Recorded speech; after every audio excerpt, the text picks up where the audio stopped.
नमस्कार साथियों, आप सभी का बहुत बहुत स्वागत है। साथियों, चुनाव प्रक्रिया एक काफ़ी संवेदनशील प्रक्रिया है और इसे काफ़ी जिम्मेदारी के साथ पूर्ण कराया जाता है। समस्त मतदान अधिकारी संपूर्ण सतर्कता बरतते हुए मतदान प्रक्रिया को भली भांति संचालित करते हैं, उसे पूर्ण कराते हैं। इस तरीके से चुनाव प्रक्रिया संपन्न होती है। फिर भी कभी कभी बहुत सारे मतदान केंद्रों पर अपवाद की स्थिति उत्पन्न हो जाती है।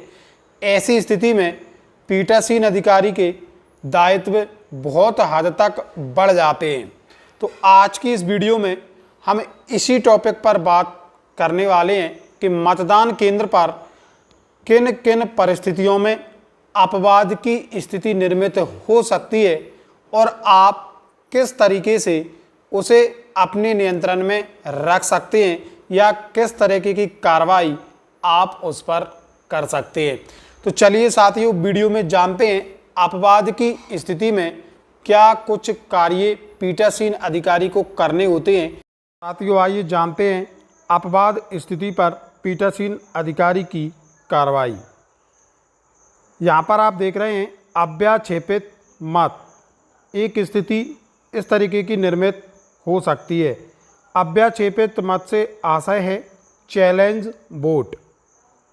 किसी मतदाता को पहचान के बारे में किसी मतदान अभिकर्ता द्वारा चुनौती दी जावे। यहाँ मतदान अभिकर्ता से आशय है एजेंट द्वारा। तो चुनौती तब तक स्वीकार न करें जब तक कि वह 5 रुपये नकद जमा न करे।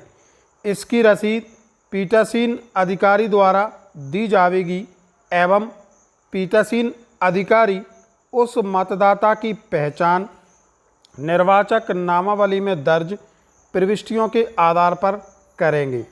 प्रारूप 12 में उस मतदाता अव्याक्षेपकर्ता की जानकारी यथास्थान प्रविष्ट एवं हस्ताक्षर या अंगूठे का निशान लगाने को कहेंगे। यदि वह ऐसा करने से इनकार कर देता है तो उसे मत देने की अनुज्ञा नहीं दी जाएगी। यदि वह हस्ताक्षर कर देता है तो चुनौतीकर्ता से यह साक्ष्य प्रस्तुत करने को कहा जावे कि वह जैसा दावा करता है कि मतदाता असली नहीं है। चुनौतीकर्ता अपनी चुनौती के पक्ष में साक्ष्य प्रस्तुत करने में असफल रहता है तो चुनौती समाप्त 5 रुपये जब्त कर उस मतदाता को सामान्य मतदाता जैसे मत डालने का अधिकार मानकर अनुमति दी जाएगी। चुनौतीकर्ता प्रथम दृष्टया यह सिद्ध करने में सफल हो जाता है कि वह व्यक्ति सही मतदाता नहीं है, तब संबंधित मतदाता को अपना पक्ष रखने की अनुमति दें।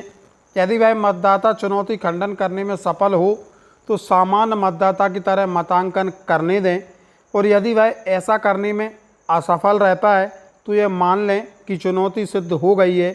उस फर्जी मतदाता को ड्यूटी पर करने को सौंप देंगे तथा मतदान केंद्र से संबंधित पुलिस थाने हेतु परिशिष्ट 7 में रिपोर्ट भेजेंगे। ली गई फीस उस मतदान अभिकर्ता को जिसने चैलेंज किया है वापस कर देंगे।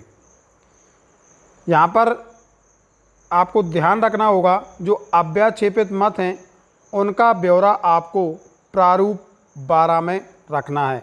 यानी कि उनकी जो एक सूची है वह प्रारूप 12 में आपको तैयार करना है। प्रारूप 12 कुछ इस तरीके से रहेगा और इसमें आपको सामान्य एवं आवश्यक प्रविष्टियाँ कर इसे तैयार कर लेना है।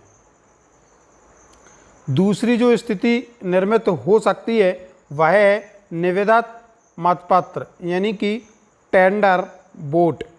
ऐसा मतदाता जिसके मत का उपयोग कोई अन्य व्यक्ति उस निर्वाचक के रूप में पहले ही कर चुका है, तब वास्तविक मतदाता की पहचान का समाधान हो जाने पर पीठासीन अधिकारी मतपत्र के अंतिम बंडल के अंतिम मतपत्र से, यहाँ ध्यान दें आप, अंतिम बंडल के अंतिम मतपत्र से, आपको जो भी निविदा मतपत्र जारी करने हैं वो अंतिम मतपत्र आपको जारी करना है। मतपत्र जारी कर मत देने की अनुमति देंगे। जारी मतपत्र का लेखा निर्धारित प्रारूप 14 निविदित मतों की सूची पृथक पृथक पदवार तैयार की जाएगी।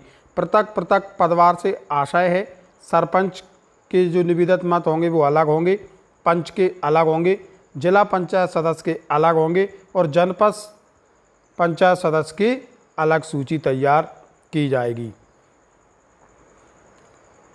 मतदान समाप्ति के पश्चात सारे प्रयोग में लाए गए निविदित मतपत्रों एवं प्रारूप 14 निविदित मतों की सूची पृथक पृथक पदवार तैयार कर सील्ड करना है।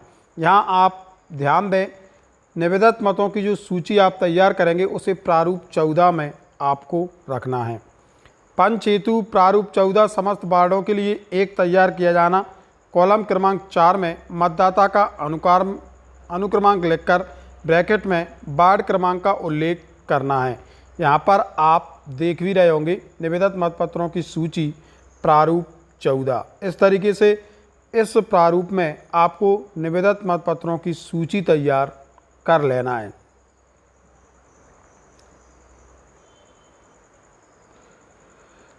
अगली जो स्थिति निर्मित हो सकती है वह है अंधे तथा विकलांग मतदाता होने पर की जाने वाली प्रक्रिया।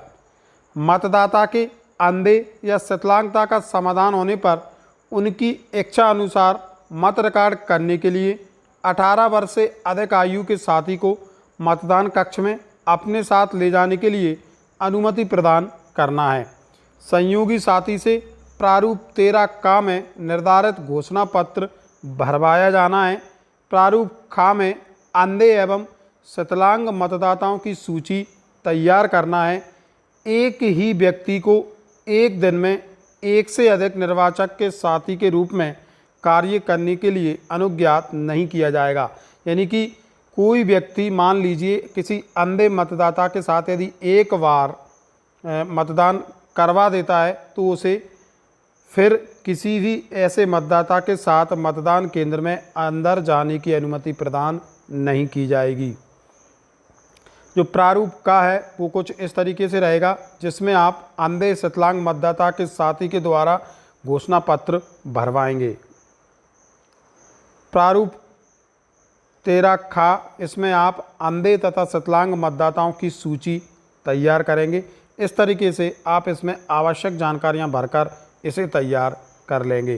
तो साथियों, ये कुछ परिस्थितियां हैं जो मतदान कराते समय मतदान केंद्र पर आपके बीच निर्मित हो सकती हैं और वीडियो में बताई गई जानकारियों के आधार पर आप कार्य करके उन असुविधाओं से बच सकते हैं और मतदान केंद्र पर मतदान का कार्य भली भांति सुचारू रूप से संचालित रख सकते हैं। साथियों, कैसी लगी जानकारी कमेंट बॉक्स में अपनी प्रतिक्रिया अवश्य दें। वीडियो अच्छा लगा हो तो लाइक करें, शेयर करें और ऐसी जानकारियां समय समय पर आपके बीच पहुंचती रहें, इसके लिए आप हमारे चैनल को सब्सक्राइब जरूर कर लें। बहुत बहुत धन्यवाद मित्रों।